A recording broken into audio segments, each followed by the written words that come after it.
रघुराम गोविंद राजन, जन्म 3 फरवरी 1963, एक भारतीय अर्थशास्त्री और Chicago booth school of business विश्वविद्यालय में कैथरीन दुसाक मिलर विशिष्ट सेवा प्रोफेसर हैं। 2003 और 2006 के बीच वह अंतर्राष्ट्रीय मुद्रा कोष में मुख्य अर्थशास्त्री और शोध निदेशक थे। सितंबर 2013 से सितंबर 2016 तक वह भारतीय रिजर्व बैंक के 23वें गवर्नर थे। 2015 में आरबीआई में अपने कार्यकाल के दौरान वह बैंक फॉर इंटरनेशनल सेटलमेंट्स के उपाध्यक्ष बने।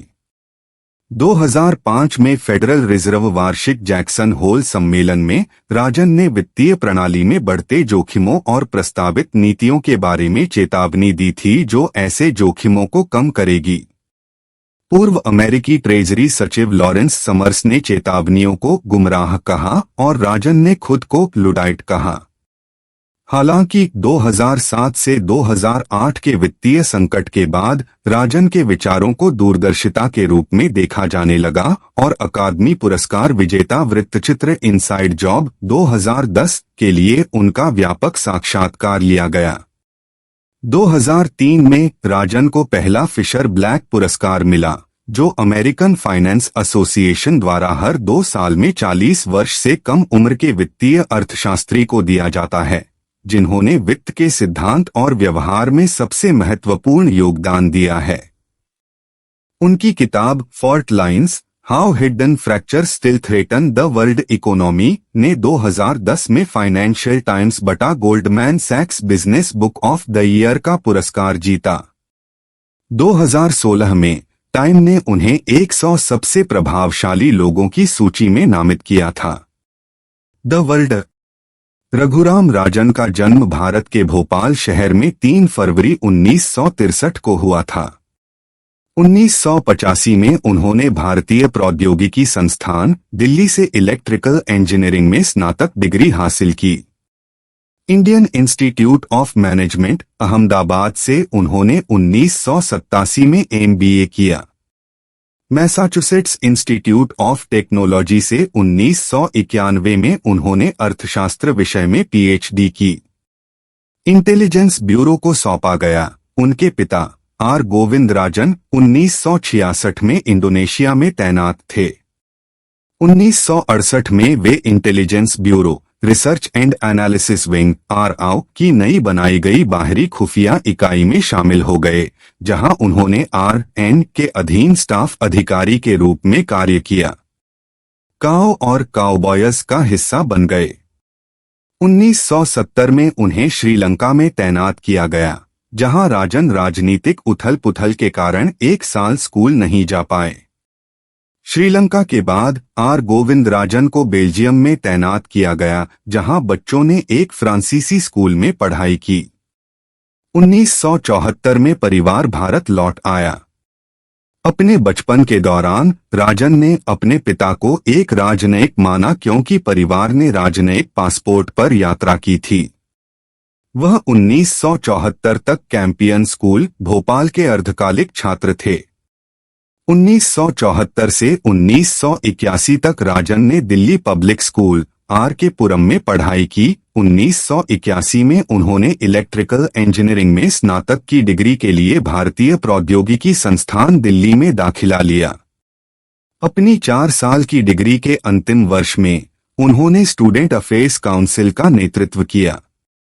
उन्होंने 1985 में स्नातक किया और सर्वश्रेष्ठ ऑलराउंड छात्र के रूप में निदेशक के स्वर्ण पदक से सम्मानित किया गया।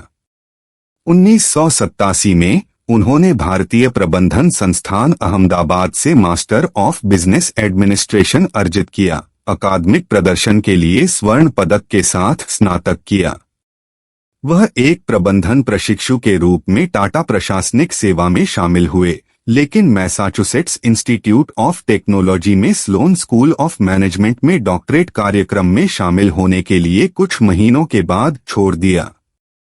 1991 में उन्होंने स्टीवर्ट मायर्स की देखरेख में बैंकिंग पर निबंध शीर्षक वाली अपनी थीसिस के लिए पीएचडी प्राप्त की, जिसमें एक फर्म या एक देश और उसके लेनदार बैंकों के बीच संबंधों की प्रकृति पर 3 निबंध शामिल थे। 1980 के दशक में वित्तीय प्रणालियों की प्रकृति में व्यापक बदलाव देखे गए थे। बाजारों को विनियमित किया जा रहा था, सूचना अधिक व्यापक रूप से उपलब्ध हो रही थी और प्रक्रिया में आसान हो रही थी और प्रतिस्पर्धा बढ़ रही थी। स्थापित रूढ़िवादियों ने दावा किया कि विनियमन को अनिवार्य रूप से प्रतिस्पर्धा में वृद्धि करनी चाहिए, जो अधिक दक्षता में परिवर्तित होगी। अपनी थीसिस में राजन ने तर्क दिया कि यह जरूरी नहीं कि मामला हो। पहला निबंध फर्मों के लिए हाथ की लंबाई क्रेडिट और रिश्ते आधारित क्रेडिट के बीच उपलब्ध विकल्प पर केंद्रित था। दूसरा ग्लास-स्टीगल अधिनियम पर केंद्रित था, और जब एक वाणिज्यिक ऋण देने वाला बैंक निवेश बैंकिंग में प्रवेश करता है तो इसमें शामिल हितों का टकराव होता है। अंतिम निबंध ने जांच की कि संभावित लाभ की पेशकश के बावजूद देश के ऋण का सूचीकरण शायद ही कभी ऋण कटौती योजनाओं में दिखाई देता है। उन्हें 2012 में लंदन बिजनेस स्कूल, 2015 में हांगकांग विज्ञान और प्रौद्योगिकी विश्वविद्यालय द्वारा डॉक्टरेट की मानद उपाधि से सम्मानित किया गया था, और 2019 में यूनिवर्सिटी कैथोलिक दे लॉवेन स्नातक स्तर तक की पढ़ाई के बाद राजन शिकागो विश्वविद्यालय के ग्रेजुएट स्कूल ऑफ बिजनेस में शामिल हो गए। सितंबर 2003 से जनवरी 2007 तक वह अंतर्राष्ट्रीय मुद्रा कोष में आर्थिक सलाहकार और अनुसंधान निदेशक मुख्य अर्थशास्त्री रहे। जनवरी 2003 में अमेरिकन फाइनेंस एसोसिएशन द्वारा दिए जाने वाले फिशर ब्लैक पुरस्कार के प्रथम प्राप्तकर्ता थे। यह सम्मान 40 से कम उम्र के अर्थशास्त्री के वित्तीय सिद्धांत और अभ्यास में योगदान के लिए दिया जाता है। 2005 में एलन ग्रीनस्पैन अमेरिकी फेडरल रिजर्व की सेवानिवृत्ति पर उनके सम्मान में आयोजित एक समारोह में राजन ने वित्तीय क्षेत्र की आलोचना कर एक विवादास्पद शोध पत्र प्रस्तुत किया। उस शोध पत्र में उन्होंने स्थापित किया कि अंधाधुंध विकास से विश्व में आपदा हावी हो सकती है। राजन ने तर्क दिया कि वित्तीय क्षेत्र के प्रबंधकों को निम्न बातों के लिए प्रेरित किया जाता है। उन्हें ऐसे जोखिम उठाने हैं जो गंभीर व प्रतिकूल परिणाम उत्पन्न कर सकते हैं, मगर इसकी संभावना कम होती है, पर यह जोखिम बदले में बाकी समय के लिए बेहिसाब मुआवजा मुहैया कराते हैं। इन जोखिमों को टेल रिस्क के रूप में जाना जाता है। लेकिन सबसे महत्वपूर्ण चिंता का विषय यह है कि क्या बैंक वित्तीय बाजारों को वह चल निधि प्रदान कर पाएंगे जिससे टेल रिस्क अगर कार्यान्वित हो तो वित्तीय हालात के तनाव कम किए जा सकें और हानि को इस प्रकार आवंटित किया जाए कि वास्तविक अर्थव्यवस्था पर इसका प्रभाव कम से कम हो। और इस प्रकार राजन ने विश्व की 2007 से 2008 के लिए वित्तीय प्रणाली के पतन की 3 वर्ष पूर्व ही भविष्यवाणी कर दी थी। उस समय राजन के शोध पत्र पर नकारात्मक प्रतिक्रिया जाहिर की गई। उदाहरण के लिए अमेरिका के पूर्व वित्त मंत्री और पूर्व हार्वर्ड अध्यक्ष लॉरेंस समर्स ने इस चेतावनी को गुमराह करने वाला बताया। अप्रैल 2009 में राजन ने द इकोनोमिस्ट के लिए अतिथि स्तंभ लिखा जिसमें उन्होंने प्रस्तावित किया कि एक नियामक प्रणाली होनी चाहिए जो वित्तीय चक्र में होने वाले अप्रत्याशित लाभ को कम कर सके। इन सब के अतिरिक्त उन्हें जो सम्मान प्राप्त हुए हैं वो हैं 2011 में नास्कोम द्वारा global Indian of the year, 2012 में इन्फोसिस द्वारा आर्थिक विज्ञान के लिए सम्मान, 2013 वित्तीय अर्थशास्त्र के लिए centre for financial studies Deutsche bank सम्मान, 2004 में उनकी पुस्तक सेविंग कैपिटलिज्म फ्रॉम कैपिटलिस्ट प्रकाशित हुई जिसके सह लेखक थे उनके साथी शिकागो बूथ के प्रोफेसर लुइगी जिनगेल्स। उनके लेख Journal of Financial Economics, Journal of Finance और Oxford Review of Economic Policy में प्रकाशित हुए। उनकी दूसरी पुस्तक Fault Lines, How Hidden Factors Still Threatens the World Economy 2010 में प्रकाशित हुई थी, जिसे फाइनेंशियल टाइम्स गोल्डमैन सैक ने 2010 की अर्थव्यापार श्रेणी की सर्वोत्तम पुस्तक के सम्मान से नवाजा। 2 4 सितंबर 2013 को पदभार ग्रहण करने के बाद अपने प्रथम भाषण में ही राजन ने भारतीय बैंकों की नई शाखाएं खोलने के लिए लाइसेंस प्रणाली की समाप्ति की घोषणा कर दी। 2003 में उन्हें पहला ब्लेक फिशर प्राइज प्राप्त हुआ। सर्वश्रेष्ठ केंद्रीय बैंक गवर्नर पुरस्कार 10 अक्टूबर 2014 को यूरोमनी पत्रिका द्वारा वर्ष 2014 के लिए यह पुरस्कार रघुराम राजन को भारतीय अर्थव्यवस्था में सुधार के लिए कठोर मौद्रिक उपाय करने के लिए चयनित किया गया। उनकी पुस्तक Fault Lines, How hidden fractures still Threaten the World economy काफी चर्चित है। 2014 में उन्हें एक केंद्रीय बैंकिंग वित्तीय पत्रिका ने साल के सर्वश्रेष्ठ राज्यपाल का पुरस्कार देकर सम्मानित किया। 2016 में उन्हें सर्वश्रेष्ठ केंद्रीय बैंकर पुरस्कार दी बैंकर द्वारा प्राप्त हुआ। भारतीय रिजर्व बैंक के पूर्व गवर्नर रघुराम राजन ने कहा है कि भारत अपनी मजबूत आर्थिक वृद्धि को लेकर हाइप पर विश्वास करके बड़ी भूल कर रहा है, क्योंकि महत्वपूर्ण संरचनात्मक खामियां हैं जिन्हें ठीक करने की जरूरत है।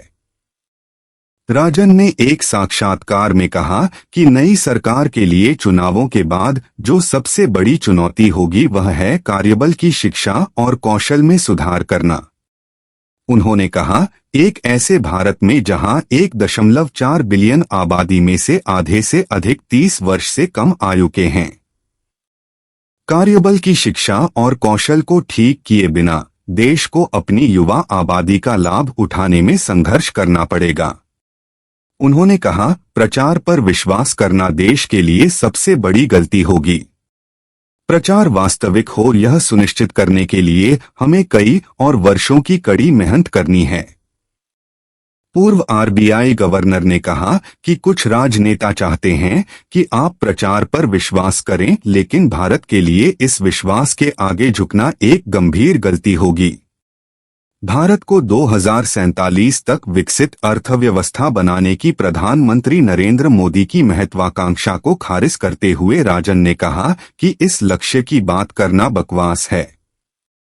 ऐसे में जबकि आपके कई बच्चों के पास हाई स्कूल की शिक्षा नहीं है और ड्रॉप आउट दर अधिक है।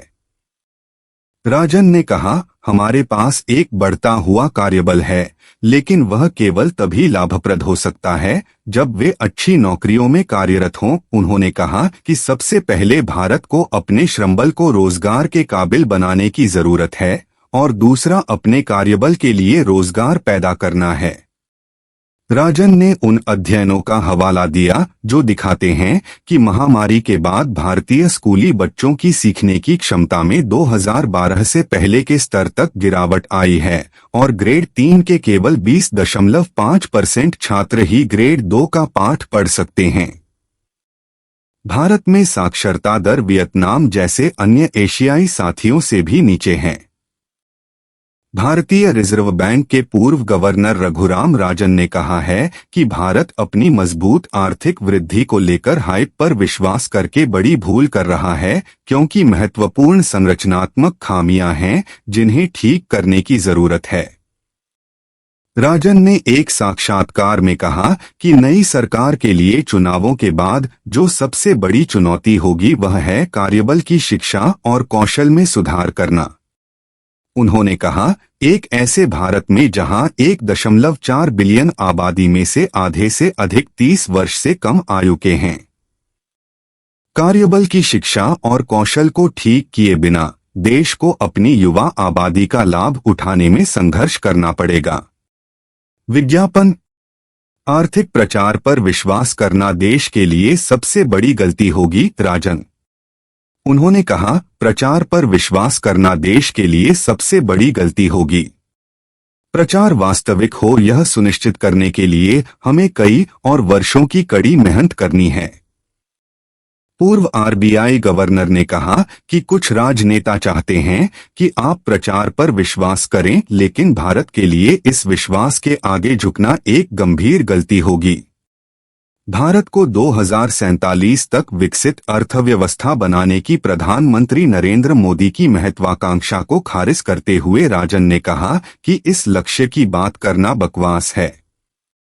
ऐसे में जबकि आपके कई बच्चों के पास हाई स्कूल की शिक्षा नहीं है और ड्रॉप आउट दर अधिक है। राजन बोले, बढ़ता हुआ कार्यबल तभी लाभप्रद जब वे अच्छी नौकरियों में कार्यरत हों। राजन ने कहा, हमारे पास एक बढ़ता हुआ कार्यबल है, लेकिन वह केवल तभी लाभप्रद हो सकता है जब वे अच्छी नौकरियों में कार्यरत हों। उन्होंने कहा कि सबसे पहले भारत को अपने श्रमबल को रोजगार के काबिल बनाने की जरूरत है और दूसरा अपने कार्यबल के लिए रोजगार पैदा करना है।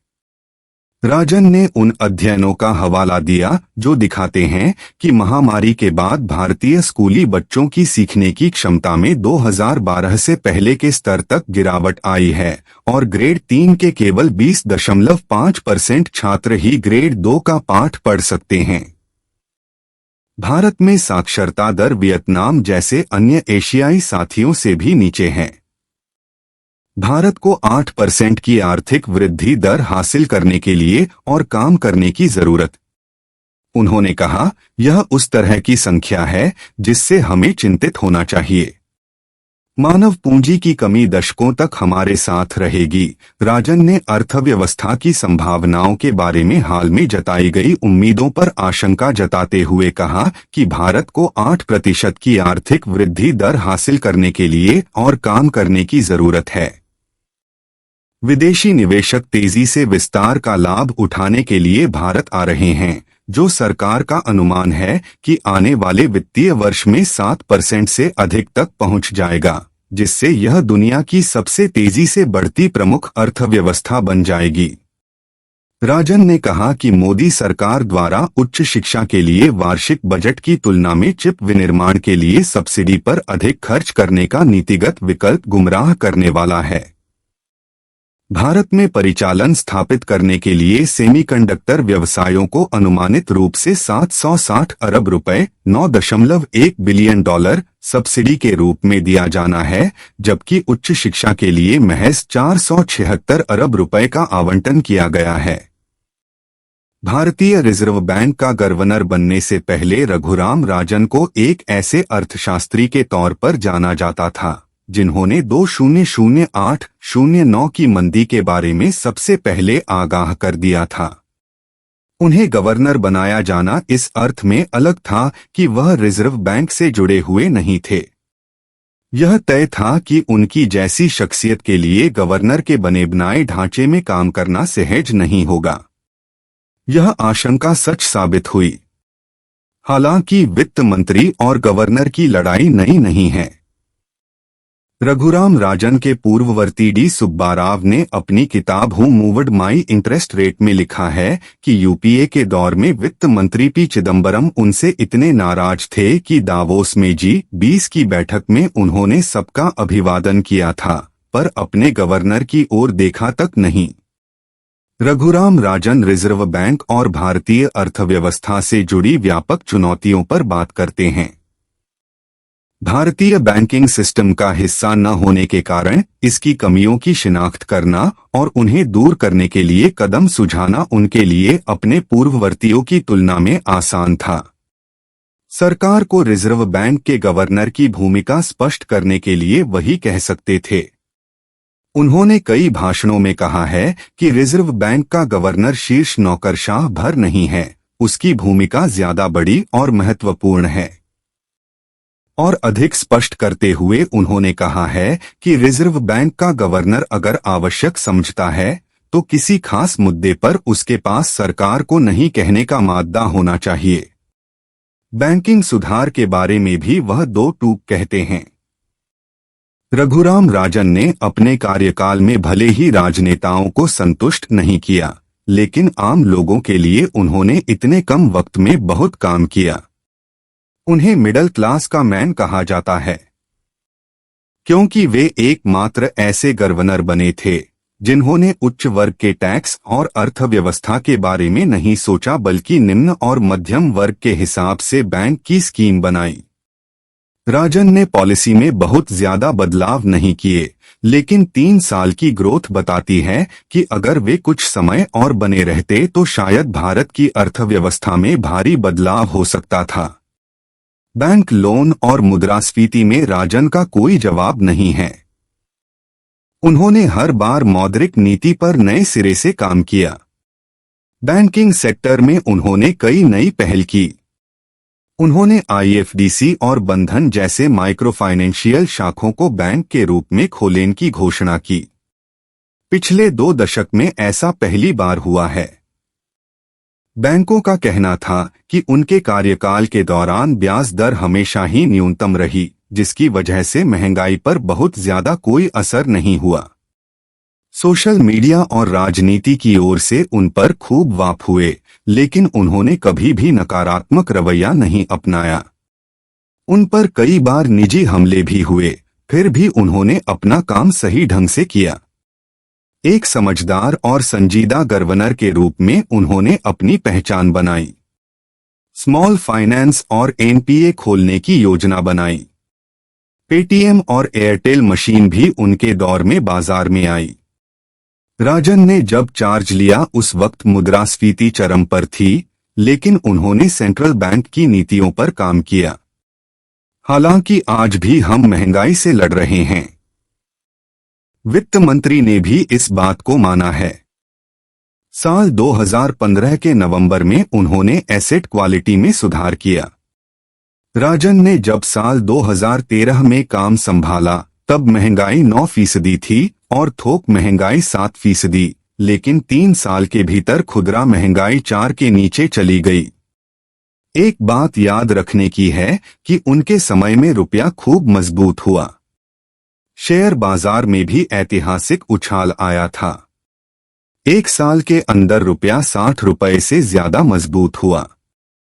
सरकारी बैंकों में निचले स्तर पर वेतन अधिक है, उच्च स्तर पर कम। अरुंधति भट्टाचार्य और चंदा कोचर के वेतन में फर्क के रूप में हम यह बात पहले से ही जानते हैं। सार्वजनिक बैंकों में बाहरी कुशल व्यक्ति की एंट्री का भी प्रावधान नहीं, जैसा कि निजी बैंकों में है। फंसे कॉरपोरेट कर्ज यानी एनपीए के मामले में रघुराम राजन को बेहद कठोर माना जाता रहा है। वह मानते हैं कि लचर व्यवस्था के कारण भारत में यह स्थिति बनी है। वह सवाल करते हैं कि फंसे कर्ज से सरकारी बैंक जिस तरह बदहाल है, उसी तरह किसी प्रमोटर के बदहाल होने की स्थिति क्यों नहीं आती। वैसे तो यह किताब उनके लेखों का नहीं, बल्कि भाषणों का संग्रह है, जिनमें उन्होंने बाद में अपनी तरफ से टिप्पणियां जोड़ी हैं।